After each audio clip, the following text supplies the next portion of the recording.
আমার প্রিয় বন্ধুরা, আশা করছি তোমরা যে যেখানে আছো সকলে ভালো আছো, সুস্থ আছো। বীরভূম জেলার ছোট্ট একটি গ্রাম থেকে আমি দৈবকী তোমাদের সকলকে জানাই আমার ব্লগ চ্যানেলে অনেক অনেক স্বাগত আর আমার অনেক অনেক ভালোবাসা। তো দেখো, আগের ব্লগে তো কুকুর ছানাগুলোকে দেখিয়েছিলাম, তোমরা বলেছিলে যে ওদেরকে প্রত্যেকদিন দেখাবে কি সুন্দর কিউট। তো দেখো সত্যি ওরা খুব কিউট, কি সুন্দর লাগছে দেখো দেখতে। তো ভাবলাম আজকে তাহলে ওদেরকে দিয়ে ভিডিওটা শুরু করি, তাই ওদেরকে দিয়ে ভিডিওটা শুরু করলাম। এই দেখো আমার কাপড় ধরে নিয়েছে, এই দেখো কালো কুকুরটা খুব ছটফটে। এই এই এই এই এই উপরে উঠে মরিস, ছাড়ো ছাড়ো ছাড়ো ছাড়ো ছাড়ো, এসো আর দুটো তোমার তলায় ঢুকে গেল। তো বন্ধুরা, এখন থেকে ব্লগটা শুরু করলাম, তোমরা ফুল ব্লগটি দেখতে থাকো, আশা করছি খুব খুব ভালো লাগবে। এটা মনুটা ভালো, চুপচাপ কি শুধু শান্ত, আর এই কালোটা খুব ছটফটে, শুধু ওই দেখো গোটা উঠোনে ধরে বেড়াবে। সকাল থেকে শুরু হলে ছোটাছুটি, ওই দেখো ওই দেখো ওই দেখো ওই দুটো খুব ছোটাছুটি করে।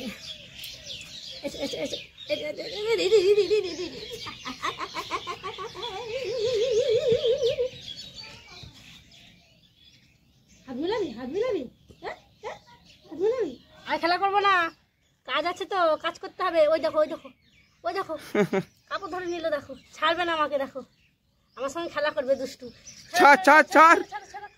আর খেলা করবো না, এই দেখো কাপড় ছিঁড়ে দিল, এই দেখো।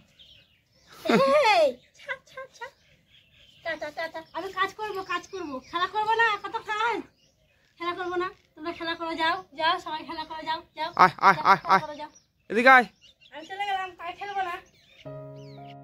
সকালে মারুলি দিয়ে ঝাড় দিয়ে দিয়েছিলাম, তারপরে ঘরগুলো ঝাড় দিয়ে ঘরও মুছে নিয়েছিলাম, দিয়ে কুকুর ছানাগুলোর সাথে একটু খেলা করলাম। তোমরা তো বলেছিলে ওদেরকে দেখাতে, দেখতে খুব ভালো লাগে, তো সেই জন্য ওদের সাথে একটু দুষ্টুমি করলাম। আর দেখলে ওরা কেমন আমার সাথে দুষ্টুমি করছিল। তো যাই হোক, খেলা করলে তো হবে না, সংসারের কাজগুলো তো করতেই হবে, তাই না? তো দেখো, চলে এলাম পুকুর পাড়ে বাসনগুলো ধুয়ে নেব বলে। আর বাসনগুলো আগেই তো ভিজিয়ে রেখে গেছিলাম, তো এখন বাসনগুলো এক এক করে মেজে নিচ্ছি, তারপরে তখন ধুয়ে নেব।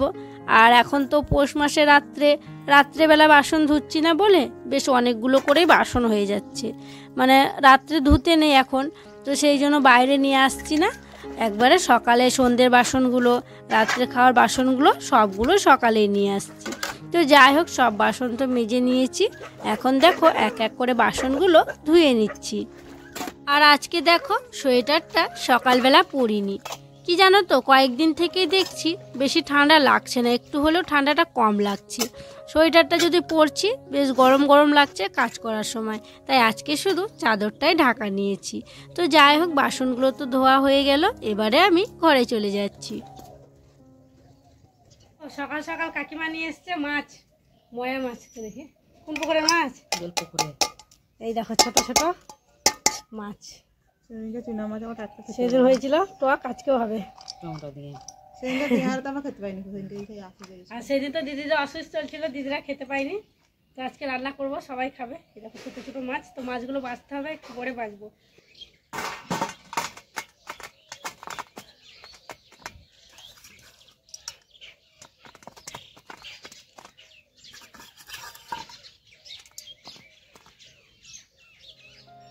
মাছগুলো তো বাটিতে ছিল, আর বাটিতে থাকলে তো বাছতে অসুবিধা হবে, তাই একটা বড় থালার মধ্যে প্রথমেই মাছগুলোকে ঢেলে নিলাম, তারপরে বাছতে শুরু করলাম। আর এই যে মাছগুলো দেখছো, আর আগের দিন যে মাছগুলো রান্না করেছিলাম একই পুকুরেরই মাছ, জানো তো। তো ওই পুকুরটার আর কি সব জল শুকিয়ে ফেলা হবে, সেই জন্য মাছগুলো ধরা হয়ে যাচ্ছে। তো দেখো, আগের দিনের থেকে কিন্তু আজকের মাছগুলো অনেকটাই ছোট ছোট, তো ছোট হলেও বাছতে হবে। আর কি জানো তো, ছোট মাছ খেতে ভালো, তবে বাছতে অনেক সময় লাগে, দেখবে তোমরা যত মাছ ছোট হবে তত বাছতে সময় লাগবে। তবে কিছু করার নেই, সময় লাগলেও মাছগুলো আমি বেছে ফেলবো, কারণ এই মাছগুলো খেতে আমারও খুব ভালো লাগে, আর বাড়ির সবাইও খুব পছন্দ করে।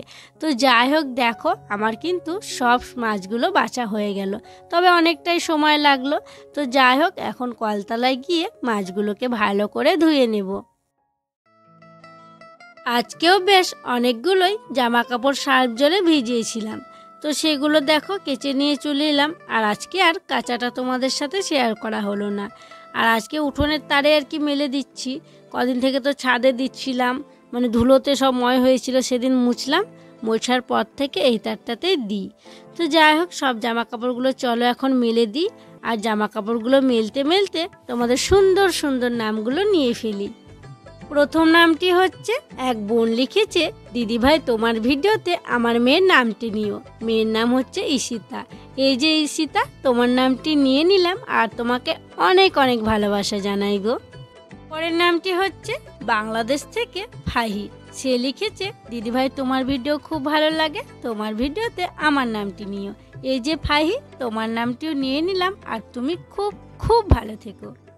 তার পরের কমেন্টটি হচ্ছে এক বোনের। সে বোন লিখেছে, দিদিভাই তোমার ভিডিও ভালো লাগে, তোমার ভিডিওতে আমার ছেলের নামটি আর আমার নামটি নিও। ছেলের নাম সুরেন্দ্র আর আমার নাম নীলাঞ্জনা। এই যে সুরেন্দ্র আর নীলাঞ্জনা, তোমাদের দুজনেরই নাম নিয়ে নিলাম। তোমরা দুজনেও খুব খুব ভালো থেকো। জামা কাপড়গুলো মেলে দিলাম, তারপরে দেখো মা বসে আছে, মায়ের কাছে একটু বসলাম। তো মাকে জিজ্ঞাসা করছি যে আজকে শাক খাবে নাকি। তো কালকে তো হয়নি, পরশু দিন হয়েছিল। মা আজকে খাবেন শাক? হ্যাঁ, মা বলছে খাবে। মা শাক খেতে আর কি ভালো লাগছে মায়ের, আর শাক দিয়ে মা বেশি ভাত খাচ্ছে। তো যাই হোক, মা যখন খাবে বলছে চলো শাক নিয়ে আসি। শাক নিয়ে আসবো, তারপর স্নান করবো। স্নান এখনও করিনি, শাক নিয়ে এসে একবার স্নান করে নেব। আর আজকে মোবাইলটা নিয়ে যাব না, কারণ মোবাইলটা বেশি চার্জ নেই, চার্জে দিয়ে যাব। আজকে আর শাক তোলাটা তো আর কি তোমাদের সাথে শেয়ার করা হবে না। আর কালকে ফুলকপি নিয়ে এসেছি বাজার থেকে, ফুলকপি ঝোল করবো আজকে, রসা বা ঝোল যাই করে আর কি। একটু ধনেপাতা দেবো, তাই ধনেপাতাও নিয়ে আসবো। তো চলো মাঠে যাই, দিয়ে শাক আর ধনেপাতা নিয়ে আসি। দেখো শাক নিয়ে চলে এসেছি, আর শাক নিয়ে এসে আমার স্নানও হয়ে গেছে, মায়েরও স্নান হয়ে গেছে। আমি যখন শাক আনতে গেছিলাম, দিদি মাকে স্নান করিয়ে দিয়েছিল। আর এসে দেখো মাকে দিয়ে দিয়েছে শাক বাছতে। মা বসেই ছিল, মাকে বললাম হাতের একটু ব্যায়াম হবে, আপনি শাকটা বেছে দেন। তো এখানে টুলটা দিয়েছি, টুলের উপরে কুলোটা দিয়েছি, আর চালনে শাকগুলো দিয়েছি, কুলোতে আর কি বেছে বেছে রাখছে। তো মা শাকগুলো বাছবে। তো চলো আমি এখন ঠাকুর সেবাটা দিয়ে দিই। মা বাছতে পারবেন তো সব? ঠিক আছে, তাহলে এখানে রাখছি। হ্যাঁ, সব বেশি বেশি এখানে রাখবেন, আমি পুজোটা করি। রান্না বান্না করতে দেরি হবে, অনেক শাক বাছতে আমার অনেক টাইম লেগে যাবে। আমি আস্তে আস্তে বাছবো। মা কিভাবে শাকগুলো বাছছে দেখো। এই যে মায়ের আঙুলগুলো দেখছো, মায়ের আঙুলগুলো ভালোভাবে ভাঁজ হয় না, মানে শিরার টান ধরে থাকে, ব্যথা করে, সেই জন্য ভাঁজ করতে পারে না। খুব কষ্ট করে শাকগুলো বাছছে। তবে কি জানো তো, কষ্ট দেওয়ার জন্য আমি বাছা করাইনি, ওই যে হাতে একটু ব্যায়াম হবে বলে বললাম বাছার জন্য। ঠাকুর সেবা দেওয়া হয়ে গেল, তারপরে দেখো উঠোনে চলে এলাম কালকের ভাত তরকারিগুলো নিয়ে। কালকে তো আমরা একবার ভাত খাইনি, মানে জলখাবারের টাইমে ভাত খেয়েছিলাম, কিন্তু দুপুরে খাইনি, সেই জন্য তো ভাত থেকে গেছিলো। মানে আমরা দুজনে খাইনি, আমাদের দুজনের ভাত থেকেই গেছিলো। তো সেই জন্য দেখো কি আর করব, শীতের দিনে তো ভাত ভালো হয়েই থাকে। তো সেই জন্য নিয়ে চলে এসেছি, আর কালকের তরকারিও ছিল, সেটাও নিয়ে চলে এসেছি। আর আমরা দুজনে এখন খেয়ে নিচ্ছি। খাওয়া দাওয়া করেই রান্না বসিয়ে দিয়েছিলাম। দেখো আজকে আমার ভাতও হয়ে গেছে আর শাকটাও করে নিয়েছি। আর ফুলকপি আলুটা তেলে ভেজে নিয়ে একটু সিদ্ধ করে নিয়েছি। আর তোমাদেরকে বলছিলাম না যে ধনেপাতা নিয়ে আসবো, ধনেপাতা নিয়ে এসেছিলাম। ধনেপাতাগুলো এখন একটু বেছে নিচ্ছি, ওই একটু আধটু আর কি ঘাস আছে, সেগুলোই দেখে নিচ্ছি, তারপরে ভালো করে ধুয়ে কেটে নেব। আর ওদিকে কড়াইয়ে আমি এখন আমড়া সিদ্ধ করতে দিয়েছি। তোমাদেরকে তো কালকে দেখিয়েছিলাম রুদ্র বাবা অনেক আমড়া নিয়ে এসেছিল, তাই ভাবলাম আমড়ারই টক করে আজকে। কি বলো তো, আমড়াটা তো পচে যাবে, মানে নষ্ট হয়ে যাবে, ফেলে দিতে হবে। আর বাড়িতে তেঁতুল আছে, তেঁতুলটা তো ভালো হয়ে থাকবে, অনেক দিন রাখা যায়। তো সেই জন্য ভাবলাম আমড়া করব, তাই আমড়াটা আর কি সিদ্ধ করে নিচ্ছি। আর এমনি টকের সঙ্গে একেবারে দিলে তো সিদ্ধ হবে না, টকটাও বেরোবে না, তাই আগে একটু সিদ্ধ করে গলিয়ে নেব। তারপরে দেখো মাছ ভাজলাম, মাছগুলো এখন তুলে নিচ্ছি। আর আজকে কি হয়েছে জানো, মাছ কাকু মাছ বিক্রি করতে এসেছিল, তবে বেশি মাছ ছিল না। ওই যে 5টা মাছ দেখলে ওই কটা মাছই ছিল। তো কি করব, চারা পোড়া মাছ তো অসুস্থ মানুষের পক্ষে খাওয়া ভালো, ভাবলাম নিয়ে নিই, মায়ের বাবার তো খাওয়া হবে, তাই আর কি নিয়ে নিয়েছি। ওই 150 গ্রাম হয়েছে ওই কটা মাছে। আর ফুলকপি আলুটা তো আগে ভেজে নিয়ে সিদ্ধ করে নিয়েছিলাম, তখন কি জানো তো মশলাটা বাটা ছিল না, তাই ভাবলাম জল দিয়ে একটু সিদ্ধ করে নিই, পরে তখন মশলা দিয়ে ছুঁকে নিলেই হবে, অতটা আর কি সিদ্ধ করতে হবে না। তো সেই জন্য দেখো সিদ্ধ করার পর তো মশলা করেছিলাম, মশলা করে কষিয়ে নিয়েছি, দিয়ে ধনে পাতাগুলো ছড়িয়ে দিলাম, জল দিয়ে দিলাম, আর দেখো ভেজে রাখা মাছগুলোকেও দিয়ে দিলাম। এখানে 6টা মাছ আছে, মাছগুলো খুব ছোট ছোটোই আর কি। তো কি আর করা যাবে, মানে দুজনের আর কি বাদ যাবে, দিদি আর আমি খাবো না, বাড়ির সবাই খাবে। তো যাই হোক, ওদিকে ঝোলটা তো হয়ে গেছিলো, ঝোলটা নামিয়ে নিয়েছি। আর এখন দেখো ওই যে ছোট ছোট মাছের টক করলাম, তো টকটাও আজকে করে নিয়েছি। আগের দিন তোমাদের সাথে শেয়ার করেছিলাম বলে আজকে আর শেয়ার করলাম না। আগের দিন যেভাবে করেছিলাম আজকেও ঠিক সেভাবেই করেছি। তো চলো এখন ঘরে রেখে এসে উনুন শালে নেতাটা দিয়ে দিই। রান্না বান্না সেরে আমি গেছিলাম হাঁড়ি কড়াই মাজতে। এই দেখো হাঁড়ি কড়াই মেজে নিয়ে চলে এলাম। আর আজকে আর মাজাটা তোমাদের সাথে শেয়ার করা হলো না। ওদিকে দেখো দেরি হয়ে গেছে বলে দিদি আর কি খেতে দিতে শুরু করে দিয়েছে। রুদ্র খাওয়া হয়ে গেল, বোতলের জল নিয়ে এখন হাতে ধোয়া গামলা ছিল একটু করে দিল, দেখছো।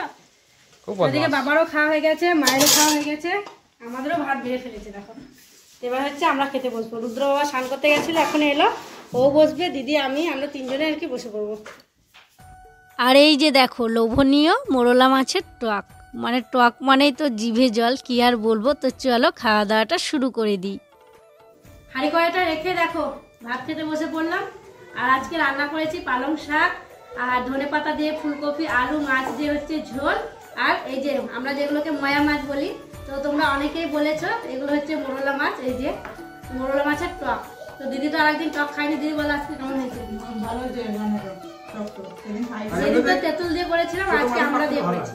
কারণ আমরা ছিল, তোমরা তো দেখেছিলে, রুদ্র আমরা নিয়ে এসেছিল, আমরা দিয়ে আজকে একটু টকটক করে করেছি, বেশ ভালোই লাগছে।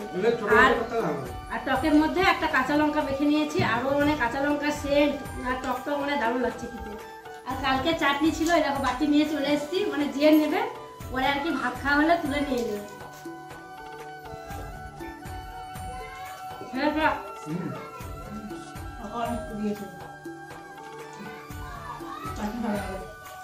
চাটনি খাই না।